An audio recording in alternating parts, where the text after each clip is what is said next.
I'm Soula mentor. This is my mentee, Nadia. We're going to read two short pieces, Priests and Witches and Wooden Chopsticks. And they were written in response to a short fiction piece by Lydia Davis. Priests and Witches. She loved a graft raft. Maybe that was because it sounded like a bad rap, which is what she had, a bad rap. A graft raft had a rough sound to it, like riffraff, but harsher. To her, it was similar to a graft map, but less orderly. Raft had some of the letters of witchcraft, which was not what she was, and also priestcraft, which was also not what she was. What she wants is a handicraft, not to get the short end of the shaft, to stop warcraft.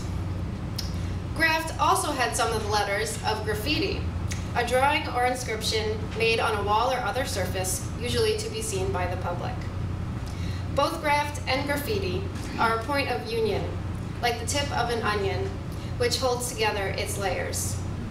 Unlike graft, graffiti is like war, meant to unite some people and divide others. Mothers do not like graffiti or war. Neither do priests, but witches might. Certainly, a witch might like graffiti, but a priest or a statesman might not. Did liking a graft raft mean she might like graffiti? Did liking graffiti mean she might like witchcraft? If you like witchcraft, you are a witch. So often, she said, loving a graft raft leads to an illegal handicraft. So she made a graft raft out of 7 onions, cut in half, with their layers peeled and lined up one next to the other. Onions contains the letters of ions, which is what she was doing, grafting ions. She knew it would take eons for her graft raft of onion ions to disintegrate. Once grafted, a raft, like love, lasts a long time.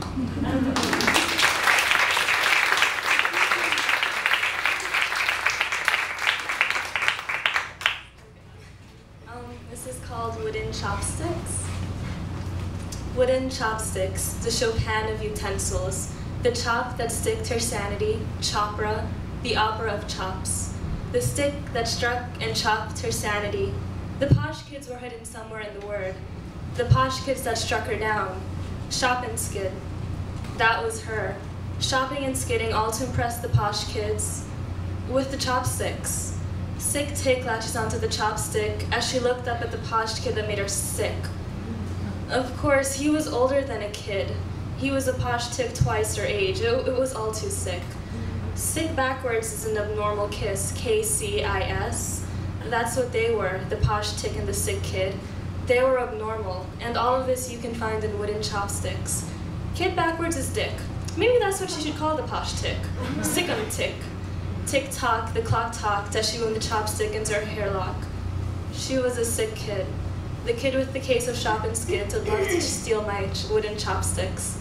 But eating with chopsticks is not easy, especially for a sick kid. There's a certain nick of the wrist, a trick to using wooden chopsticks. And I was the lonely posh tick, too concerned with the sick kid, her case of shop and skid, and her ability to jump the sticks. Stare at those words written in ink. Wooden chopsticks. You've spotted so many little things, haven't you? A sick kid and a posh tick, the posh ticks and a case of shop and skid. Pots is hidden in wooden chopsticks, and pots backwards is stop, and pots in disguise is spot. And spotted we were with a pair of wooden chopsticks in room 119 to the left of the science lab. Everyone, everything, every word had some case of schizophrenia. Was the word chopsticks really just masquerading as utensils used to pick? Am I really just a sick kid disguised as a posh tick? Was she also part of the tribe of posh kids, or just part of the tribe of those kids who skid? The wooden chopsticks are at once the Chopin of utensils, an abnormal kiss, KCIS, and the opera of chops. A symphony of talks as the wood of the chop knocks a tabletop, tricks and ticks and kids and abnormal kisses. Is that what makes me a sick tick and her just a sick kid? She was just that, a kid. It was me, the posh tick, who wooed the sick kid who stole my wooden chopsticks.